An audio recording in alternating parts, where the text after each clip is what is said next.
Brisbane apparently got selected for Olympics. I'll be 34. I think you'll be 33 or yeah. No, I'll be 33. Yeah, Yeah, something like that. It's in 11 years. 11 years. No, Okay, I'll be 30. It's 2 plus 2 is 4 minus 1. Minus 1, there's 3 quick maths. 6 plus 6 is 12. And 12 plus 12 is 24. And 30. Okay, but really, yeah. I think okay. We'll be in our 30s, early 30s. Yeah, 34.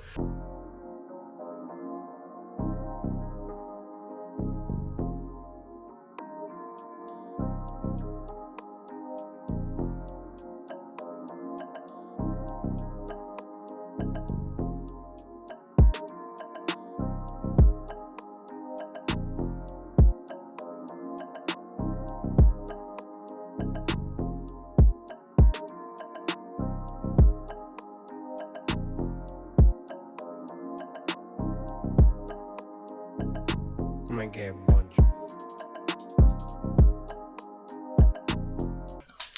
What's going on, guys? Welcome to another episode of the Outsiders podcast. Yes, yeah.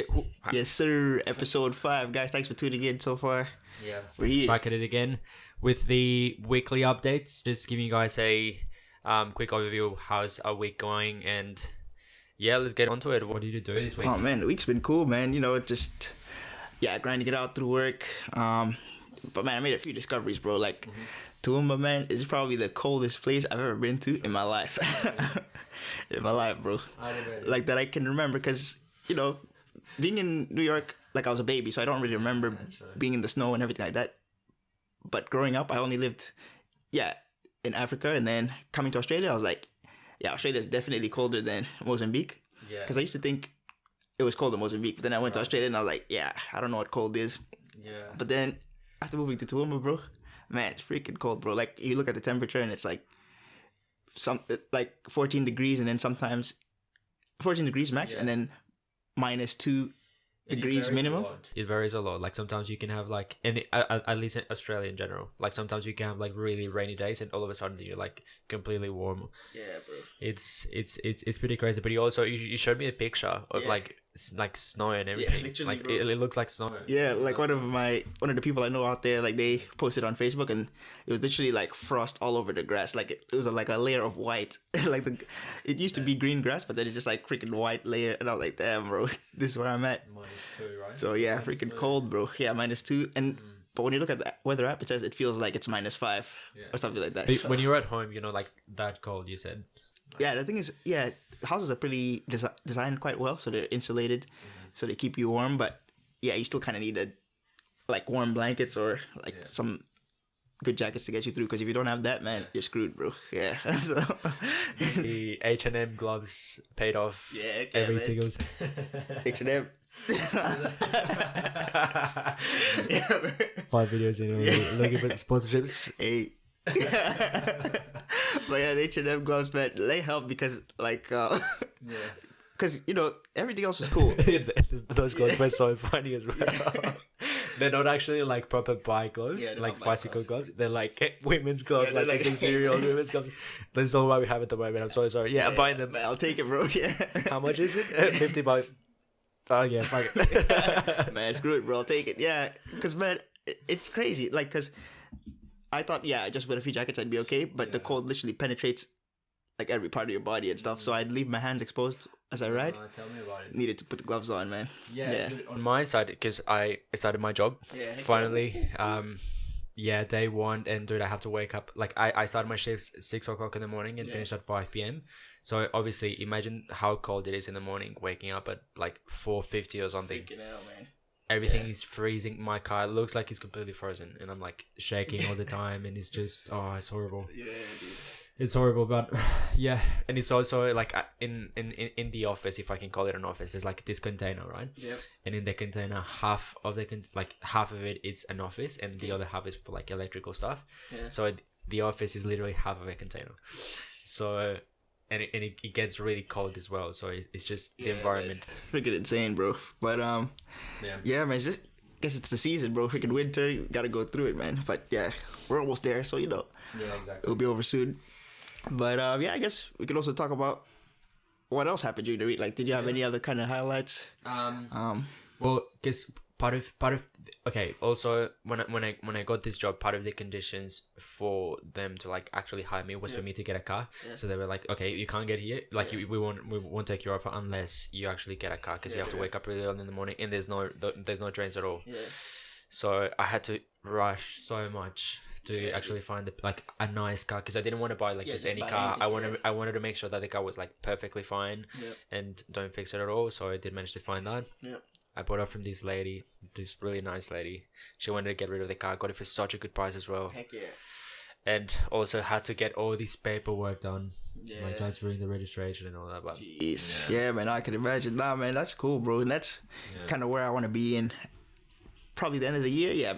You know, save up, maybe get me my first car. But yeah, I'm still doing driving lessons, bro. Still doing driving lessons, man. So. But wait, you gotta tell us a bit more of that. Like, how come at 24 you're not getting your license? Like, hey man, you know why? For the loyal people, hey, if you watch episode 3, I love you. But anyway, if you did it, I basically explained that I came here when I was super young, man. I was like 18, and my main focus was just studying. So like, I didn't really care that much to learn how to drive. I was just like, man, let me just focus on my studies and like uni and stuff like that. And before that, in Mozambique, I was, you know, kind of just a kid or whatever, and I was basically growing up. I got driven around by my parents, like to go to school, go to high school, whatever. So I didn't really feel that push. But then, so I just literally left Mozambique at the time where I was supposed to learn how to drive, kind of thing. Like, so you had no experience at all, like when you got into IES, like you. Man, all I had was like 2 times that I drove with my dad, like in Mozambique. Like I drove in the freaking dirt road, because you know, the fam was thinking of building a house like outside of town, so like in a bit of the outskirts or whatever. So to get there, there's like sandy roads and things. So like and cars don't really pass through there. So one time my dad was like, roads are pretty empty. You wanna drive? I was like, heck yeah, I want to drive. So it was an automatic car, so that's when I did it. But yeah, I literally did that like twice, but I haven't had any official lessons until this year. So it's 6 years. I mean pretty much the same thing as me, because like I did have my driver license, but it was only till like recently that I actually got a car, and actually the first time that I drove in Australia. Yeah. So we've been in Australia for 6 years, and we still didn't have like touch a car at all. Bro, literally. And in Colombia, we drive on the other side of the road, right? Yeah. So it's just so strange to actually, you know, like drive around, especially the reflex of you looking at the top mirror. Yeah. Like you're always like looking at this area. Yeah. So it's obviously it's definitely pretty annoying in that sense, but. Yeah.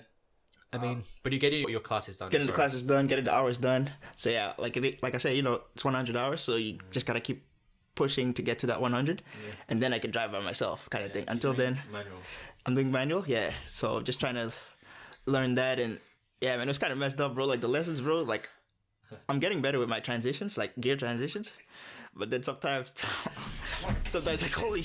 Yeah, the car just stops, and then red light. You have to start again and switch gears. I remember back in Colombia, my instructor, he would absolutely tell me everything that I need to do. So like he would be like, so in 3, 2, 1, indicator left, 3, 2, 1, go, indicator left, and like it was just like such a and. And it was just funny. I was laughing the whole time, but at the time I knew how to drive, so it wasn't too bad. I think the first thing that you probably have to learn is the stress. Like if you're able to cope with the stress, you'll be able to learn so much quicker. Man, so true, bro. Because even in the beginning, I was kind of, you know, second lesson, I was a little bit nervous. I was like, damn, but then I kind of chilled out, and once I chilled out, that's when I drove the best. Like before that, man, I was just thinking too much. Like you focus on too many things. But yeah, you just got to stay calm and drive, switch the gears and stuff. That's the best way to. No, that's it. Yeah. Like just wait for the time where you have to switch gears and you're on a hill. Yeah. Oh, that is the most stressful time. That is so stressful. Yeah, man. But yeah. So yeah, we've catched the bus for 6 years. Yeah, literally, like, bro. And we have so many stories. Like, I have so many stories of me literally finishing work and being so tired. Yeah. This time I was genuinely so tired. I was in the bus and I'm like, holy shit, fuck. Yep. I'm so tired. I'm gonna go back home. I need to get some sleep.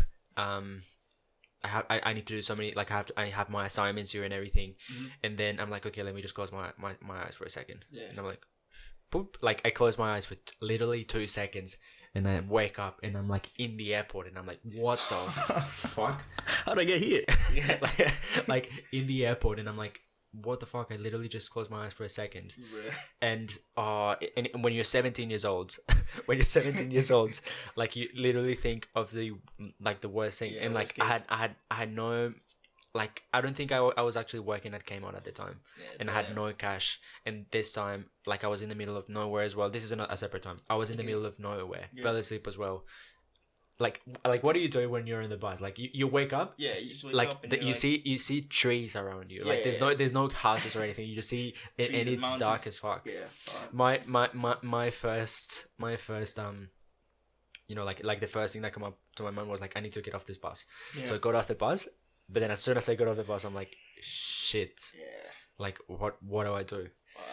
And then I'm catching an Uber back home. But damn, probably spent a bit over there. Yeah, that's crazy, man. And I don't know, like for me, I just kind of think about, it's interesting times, like just kind of trying to navigate yourself. When we went to Melbourne, like fucking Melbourne, man, trying to figure out where to go. Trying to figure out like where to go, like going to the museum, like, oh, okay, the museum says we take this train. So I remember we went on the train and we stayed there for freaking 20 minutes or something. And then, you look down at Google Maps and you're like trying to see you're hoping you're going the right way. You're kind of tracking the path. Then we saw that we're going the complete opposite way, bro. Like, God.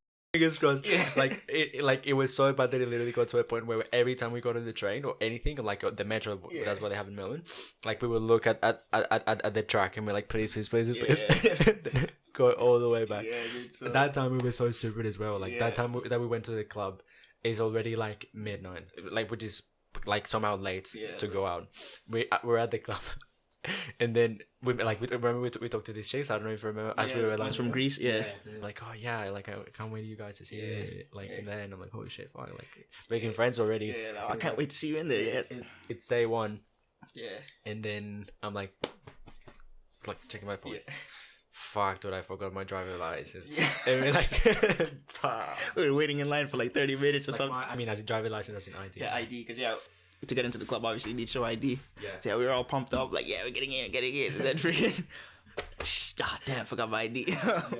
And it had to go all the way back. But we had so much energy back then. Yeah. We were like, didn't really care. It's like, oh, shit, really? Oh, okay, fuck, we'll go back. Yeah, we'll go back then, go back to the same club. And same thing, we didn't have cars or whatever, so it was back to the bus, waiting for the right time for us to go back to the hotel. And all the time, if it's not someone forgetting their ID, they just way too drunk for them to get into the line. And there's so many times where like we try to line up and they're like, security is like asking to, so no, you can't get in. Like a friend of ours, you're like, oh shit. Literally telling you can't get in because you look like you're too intoxicated. They're like, nah, bro, you're not getting in here. Intoxicated. What do you mean, man? What do you mean for? Man, I'm good, man. Completely fine, man. 2 drinks, 2 sandwiches, man. Dude, we will need outsiders, man. There's ciders, bro. We don't have any ciders like on this episode, but man, like Alan has always come up because I mean uni days, like whenever we had the opportunity to go out, like whenever we didn't have assignments. Obviously, it's not easy for everyone to like organize a specific day to like catch up with all. But if at least Alan was free, or like another good friend of ours, like some of the Ecuadorian dudes, Mexican bros, but like we will always set something up, and like you would come to my place and bring up the ciders, and then literally having like 3 ciders and put them onto the pockets. Save them for later. Hey man, did you pack up the ciders? You would always this pockets this pocket so inflated of pockets, man. Of the cans. Pretty freaking obvious that there were cans in there, but I was like, nah, man, we gotta save these for later, man. So I remember getting in the club, and then I still had 2 in my back pocket. So I was like, it's gonna be a good night. So I was kind of feeling like I probably need another drink. It's so obvious, like you can see the top of the lid at Alan's. So one time, I think it was like first year or second year, young and dumb, man. So took one of the cans out, And then, just started drinking it. I was like, yeah. And I was kind of out in the open, like next to the bar. Oh, yeah, I remember this. Yeah, at Birdie's. Yeah, pretty birdies or whatever. And the security walked up to me. He's like, hey, how's the night going, bro? I was like, night's going well. Yeah, pretty cool, just chilling, having a good time. They said, oh, yeah, nice. What are you drinking? I was like, I'm drinking cider, Mercury cider. And yeah, it's like, oh, okay. We don't really sell that at the bar, though. I was like, what do you mean you don't sell it? Like, yeah, we don't sell it, bro. I think... I have to take you out. Yeah, we gotta take you out, bro. Yeah, we had a lot of things like that. You're just freaking young and dumb, man. You don't want to spend money at the bar because, man, it's very expensive. It's so expensive. Like, how much is a drink? Man, you get a drink for like $10, like, or... Yeah, just like a, It's a shot. It's a shot. So, like a standard... Like, it's just a shot with, like, Red Bull or, like, something else, like raspberry or whatever. Yeah. $10 just that. Like regularly, but sometimes they might do like, promotions like, $2 Thursdays or whatever, so you can drink from cheaper. But yeah, usually it's pretty. Yeah, it's not something you want to do. There was a lot. We used to go a lot on Thursdays precisely for that reason. Yeah, because drinks were super cheap.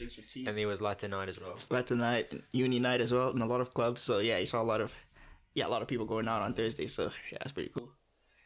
Yeah, definitely such a good time. Yeah, dude. gotta bring those memories back. Yeah. And recently we had this dinner with one of our good friends. Right? Yeah, man, such a good dinner. Yeah, good to see her. Yeah. Always so good to catch up with her. And like she was saying, like it was just crazy. Like we were having a discussion yesterday, like how time has changed. Yeah. Like it's been 6 years. Like 6 years is a long time. Like 6 years ago I was 17 or something. Yeah, literally, bro. I was 18 and we're just students, but now we're talking about freaking the jobs we have and being in the workforce now, being employed, like also in our degrees. That's the kind of inspiring thing. Like, got to find something that we studied for. I'm so glad that everyone is doing so well. Like all the people that we met, like, oh, I got this job with this place and blah blah blah. I got my graduate visa approved. Like another highlight of the week, I got my graduate visa approved. We're staying here for 2 years more. No one taking me out, man. Yeah, but here to stay. Yeah, fucking We're the outsiders, but we inside. Man. So it's legit, man. It's so inspiring, bro, because like everyone's doing their thing, doing well. And I was also commenting, like, it's funny how the conversations change, because initially it was just about we just used to talk about assignments, like, this assignment's crazy, but now we're talking about the work life is crazy. Like, it's just, you see the level changes like as you grow, and I feel like that's for everybody. But it's hilarious actually. Like us, like, hey, my assignment, like, do you have the answers for when you were doing engineering? For people that don't know, we started off doing engineering. Both of us. Alan was doing civil engineering, and then, but the thing is, Alan always had within his plans to actually study architecture. So he tried out first engineering. Yep, that was the thing. It was about between civil and architecture. I just wanted something to do with construction in that sense and design. But then, civil engineering had the option to start mid-year. So we graduated IES mid-year, or at least I did, and then I had to start UQ, like uni, like freaking in July or whatever. So I could have done civil engineering. So that was the move. Like, let me just do it for one semester, and if it's good, I'll stick to it. So there was no option for you to start architecture straight away? Architecture, I would have had to wait 6 months. What did Priscilla do then? Do it in February. But Priscilla, shout out. But she I'm just throwing out names. She did city, like town planning first. So town planning was also that thing. You could do it in July, in mid-year. So as soon as she graduated, she did that for the 6 months. Then did architecture after. So that was the main thing. So shit that you weren't able to transfer credits from engineering to architecture. Could have transferred it, man. So but I mean, it was cool because I figured out exactly what I wanted to do in that sense. I tried it. And your parents didn't really, the way you were they upset? They were pretty cool with it, man. Pretty supportive. Like, I told them, like, I'm not really enjoying engineering that much. Like, I don't think it's gonna be something that I see myself doing my whole life. Then they were like, oh, okay, so what's the plan? I was like, I think I'm more of a architecture guy because I think I'm a little more creative in that sense. I like to draw, I like to design and stuff. And then, but the thing I literally said was like, you know, with engineering, you probably make more money at first. With architecture, it takes longer. Yeah. But then I don't really care about the money. Like I care about doing something that I'm satisfied with and that I like. And then my dad was like, you know what, that's fair. And he was also like saying that with architecture, you will also, like, you'll be all right, like financially and stuff. So as long as you're doing what you like and you can support yourself, I support it. So we had the discussion. We actually had a bit of this discussion with dinner the other night, and it was that debate between, you know, like, are you able to, like, you're thinking, are you able, like, if you get a job, like, and the job is really bad, but if you're like from an international's point of view, like if you get a job and it took you so long to actually get a job, but it's a job that I actually hate. Yeah. It's one of those jobs where you're like, I want to quit from day one. Yeah. But dude, you're an immigrant, you're international. Would you actually stay there, or like go through it? Like you're gonna have really shit days, but they're only days. Yeah. Or you would actually just concentrate on your mental health. That's what she was referring. Mental health. Yeah. Mental health. About that, and quit. And we were just having this debate. Like, is it?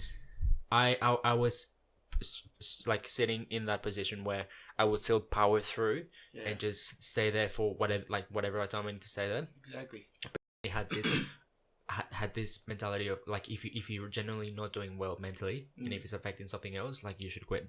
Yeah, she thought. Yeah, she was more in that way. Like, if you're not enjoying it, just leave. Which is fair. Yeah. I actually agree with that to an extent. But then when you think of ours, like in specific situations, right? Like with us. Yeah, we're international, so it's like if you work so hard to get the first opportunity, so once you get it, bro, like, I just look at it like, make the most of it. Like, don't just quit when it gets hard, because it's gonna get hard. Like, it's your first job, it's gonna be stress that you're not used to. So I feel like in my case, I'll just push through it until at least I get enough experience so that I can apply for another job and get hired at the other place. Because the thing about quitting too soon is like, now you don't have experience anymore. Like you might have had 2 months of experience, but now it's like you just quit. So now all you have is 2 months of experience. Well, whilst if you actually, you know, took it on the chin, it sucks, but maybe stayed a year and then looked for something. Now you have a year and you can get hired somewhere else that's better. So yeah. In the conversation, she also mentioned another friend. She really felt like she genuinely had to quit, and eventually she did, because it was genuinely affecting, you know, like her mental health and everything. And precisely last night, my fellow Colombian, do you know who I'm talking about? Your fellow Colombian? Yeah, exactly. Yeah. My fellow Colombian is brother. Exactly on the same position. Yeah. He had a job and I don't think I told you this before, like he wasn't working for this economics firm, like a Brazilian firm or something. In Australia, he was getting paid reasonably well, but when it came to getting this sponsorship, they declined his sponsorship for him to apply for the permanent residence, or like to apply for work visa. Oh, wow. Yeah, okay. And because of that, like he got rejected, and he's like, nah, like I'm not gonna stay there. So if you analyze that situation, do you know what I mean? Like, yeah. So it's like they didn't accept him to be sponsored, so he's like, all right, I'm out. I'm out. And he was exploring Adelaide, because apparently it's more flexible in terms of like apparently economics is not on the list. He's already thinking of getting points. So if you're interested in moving to Australia, there's a couple of points that you need to keep in mind. So the way that it works is by, again, like, just points. So depending on how old you are, you get more points. If you're between 24 to 30 years old or something, you get the maximum number of points. If whatever you studied, it's on the Australian list of like professionals that they want to have in a particular state, more points. Fields, if you can speak, if you're single, like if you can speak multiple languages. In my case, also, if you work in regional areas like countryside, you get more points.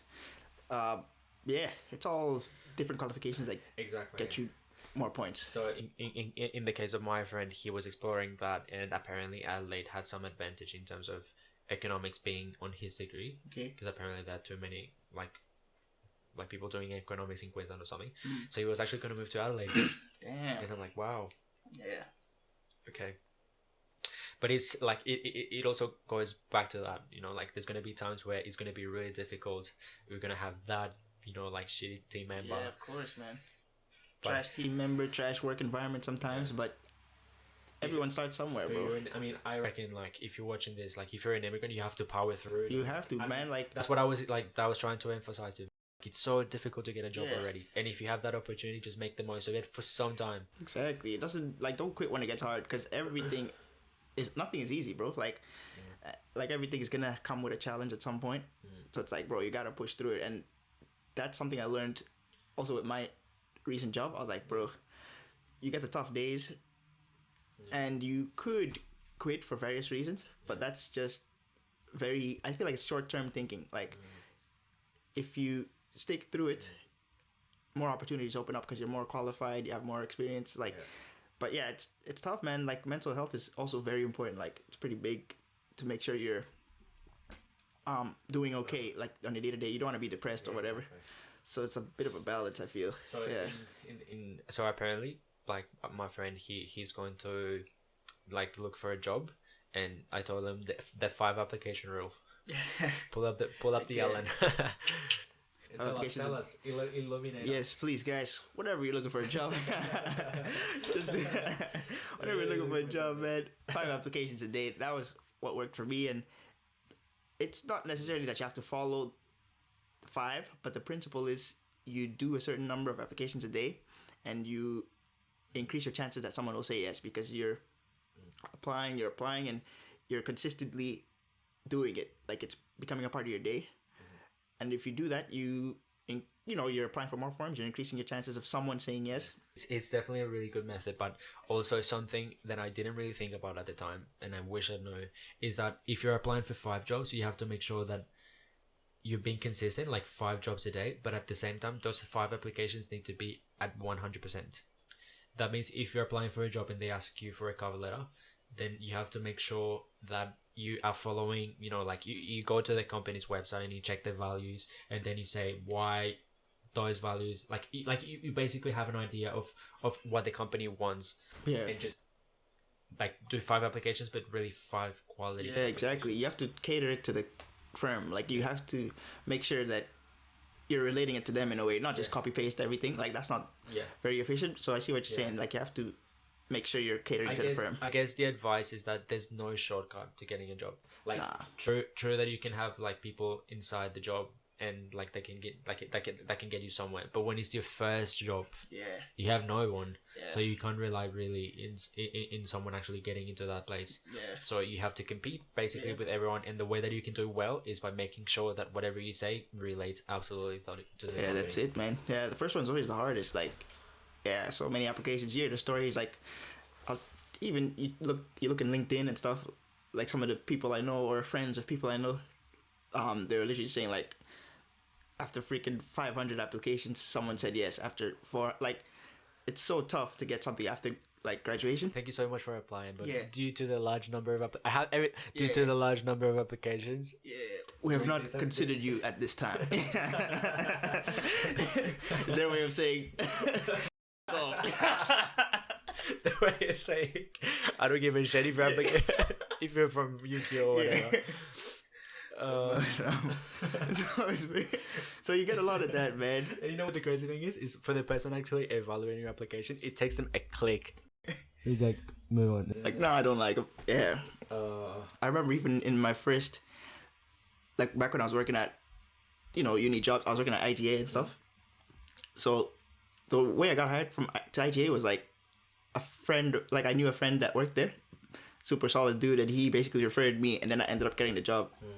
And literally when I got the interview with the manager, he was like, you see, Alan, like, the reason why you got this, it's not, he did the stereotypical, it's not what you know, it's who you know. And he's like, he helped you out, and we think you look like a nice guy, so we'll hire you. But you see that back there? And he showed me, like, a pile of resumes. Like a super huge pile. I was like, yeah, I see that. What is that? And it's like, oh yeah, it's resumes, and we don't really look at those. Like, we just... He said? Yeah, he was like, we don't really look at all. It's more of, if you know the right people, we will give them a chance. Like, it's all about the connections. And So that's why I kind of realized, like, damn, man, it really is like the people you know can help you open up doors. And I think that is true, but again, like, I mean, when it comes to jobs like that, when it's like, you know, retail and like clothing stores, like, you don't really need to have any experience. So it is about who you know when you get the job. But when you're actually a graduate, when you're getting into an engineering industry or like architecture industry or anything at all, you don't really know any. Like, of course, like, I'm not saying don't go to any events or anything.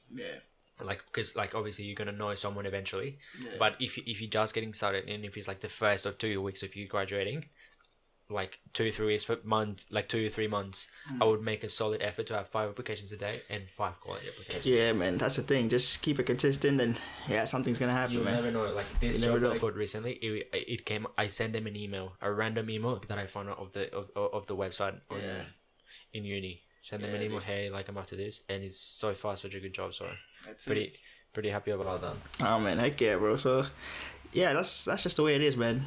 You keep pushing. The first one's always a tough one, but then you'll always find something in the end. But yeah, man, it was cool. Other stuff about that, because obviously after the dinner we had the party. One of our friends was turning, she was turning 30, and she just did a kind of celebratory thing. Had her house like in the rooftop. We're just chilling, having drinks, catching up. Such a nice apartment. What a good place, man. Like, awesome views. Brisbane apparently got selected for Olympics. I'll be 34. I think you'll be 33 or No, I'll be 33. Yeah, something like that. It's in 11 years. 11 years.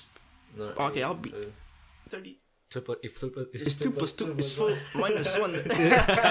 Minus 1, there's 3. Quick maths. 6 plus 6 is 12. And 12 plus 12 is 24. And 30. Okay, but really, I think we'll be in our 30s, early 30s. Yeah, 34. I'll be 34. Yeah, but so this apartment, like, the nicest view when that, like, when those buildings like come up and like all this, because there's a bunch of construction going on. That apartment is gonna be fucking lit, to be honest. This like perfect view of Brisbane. Yeah, you can see the whole city, bro. Like, see the river, everything. Like, it's such a good place. It's gonna be good. But yeah, there were some highlights of that night that were a bit awkward. Yeah, there were some. I mean, bro. Number one, if we talk about awkward, like, there was, some chicks that were in another party, and they were very. Let's just say the thirst level was insane. Like, hey guys, when you say people are for the streets, man, people for the streets. Yeah, when we say that those girls belong to the streets, they generally are for the streets. Yeah, some chicks are for the streets, man. Also a different level. Yeah. A different league that we don't really compete on, and it's just so. I just had to screw. Yeah, I just had to move away from that. Oh man, it's so crazy, like, like, I remember when you're 18, getting when you go out and like you'll meet all these people, like, consistently you bumped into these people over and over. That's it.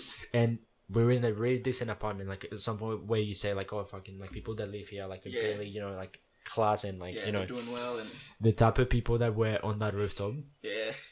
As Alan said, like, the thirst level was completely thirst level, man, and in the sense that they were flirting with everybody, like, and they literally, it was just weird, man. They started, like, because I think they had a printer or something nearby. I don't know how the hell. They went to the apartment or something. They had a printer or something because they stuck pieces of paper on people. Basically flirting with them, like, just with messages and shit. Like secret messages, like, hey, go talk to her because she's interested, or go talk to. We're like, bro. But like, these people were, how old were these girls? So like mature. 18, 19. They gave us like different names, but eventually they gave us the right name. Yeah. Apparently, I remember seeing this girl that had had a significant number of following, like some, but it was like, oh, like, this is actually my real name. But she shows me the phone. Like, for me to pay attention to the amount of followers that she had. And I did notice that, but I didn't want to say anything about it. She did only to acknowledge the fact that she had more. Like, look at these followers. Yeah. Like, she had a load of followers, and I'm like, okay, that's cool. Yeah. Mike, she had a weird last name, and I was like, Micah, how do I? Yeah. And the followers is like 10K or something. Like 10K. Oh, like, that's pretty cool. That was just one tiny moment of the whole night. Like, we had dinner with a good friend. We had such a vibe. Like, the people that were actually of her party, like the invites, man, always a good time, man. And it's so fun. Yeah, good time. Stayed up till late, just having a few drinks, catching up. Yeah, it was pretty cool, man. Pretty good now. Moments like those. Again on the grind on Monday. Yes, back to the 9 to 5. To meal prep, get that thing done. You've been cooking, huh?